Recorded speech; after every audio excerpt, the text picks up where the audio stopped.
Push that rock with Simpson Math. Let's recall some facts about geometric series.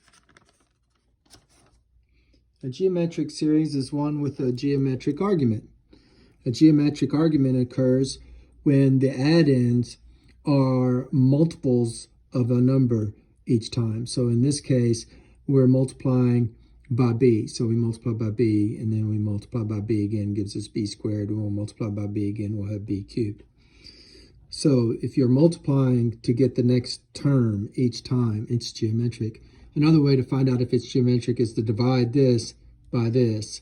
And if you always get the same output, that's called the common ratio. So ab to the third divided by ab squared is b.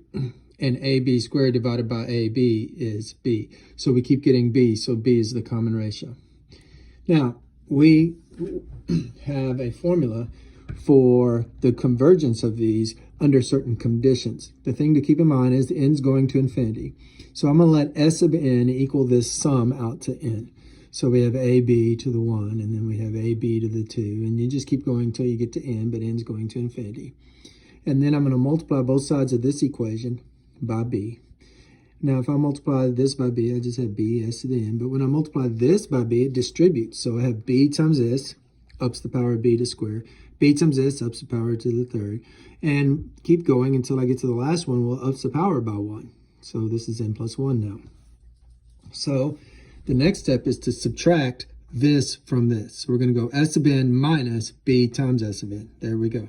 So that means I'm taking all of these terms and subtracting from all of them all of these. Well, there's no like term for ab to the 1 because this guy doesn't have an ab to the 1. So we still have an ab to the 1 here.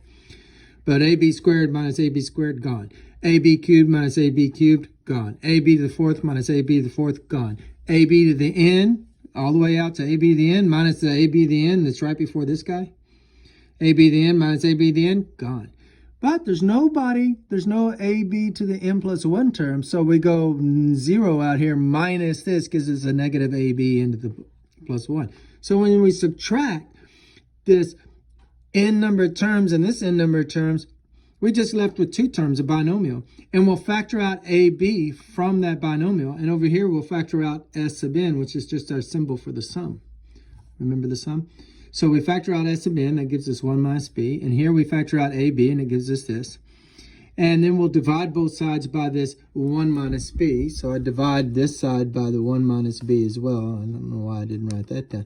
And boom, I've got the sum is equal to this nice little expression right here. But if b is bigger than 1, say 2, then 2 to the n just gets bigger and bigger and bigger as n goes to infinity. But what if b is a fraction, like say 1/2 or 2/3 or 1/10? Then as n gets bigger, this is going to converge on 0. It's like an exponential function that goes to the asymptote of y equals 0, the x-axis. So this is going to go to 0. Well, when this goes to 0, it leaves me just 1 times ab, which is ab in the numerator. And we see that the sum will converge to ab, the first term. The first term was ab. So this is just the first term, over 1 minus the base, which was our common ratio. So 1 minus the common ratio in the denominator, the first term in the numerator, and that's what a geometric series will converge to if it's going to infinity and if the common ratio is a fraction. The common ratio has to be a fraction. It has to be some fraction, some proper fraction. Okay, so we knew that already. But let's use it on this guy. So we have 3 to the n plus 1 times 8 times 2/7 to the n as our argument. Is that geometric? Sure looks geometric. See how we have a base raised to a power, base raised to power. It looks pretty geometric to me. Let's play around with it. Hey, if we have a base raised to a power and a base raised to another power, don't we just add the power? So n plus 1 would be n plus 1. So we can rewrite 3 to the n plus 1 as 3 to the n times 3 to the 1, which is just 3, of course. And then this 8 is just 8, and then we have 2/7 to the n. Okay, all right. Now look, these are constants. 3 times 8, we'll kick that out. You can kick constants out. Then we have 3 to the n times 2/7 to the n. Well, wait a minute. That just means we have 3 times 2/7 to the n, because this n applies to both of these. Oh, wait, 3 times 2 is just 6. So we have 24, because that's the 3 times 8, times the summation of 6/7 to n. Hey, it's geometric. Common ratio right here. Common ratio right here. It's geometric. And the common ratio is a proper fraction. That means it's going to converge to the first term. Put in 1. You get 6/7 to the 1. That's the first term. All over 1 minus the common ratio. So we have this 20. Don't forget the 24, though. 24 times the first term over the 1/7. Well, dividing by 1/7 is multiplying by 7. So the 7 is going away. We just have 6 times 24, which is 144. Well, it adds up. This crazy thing right here adds up to 144.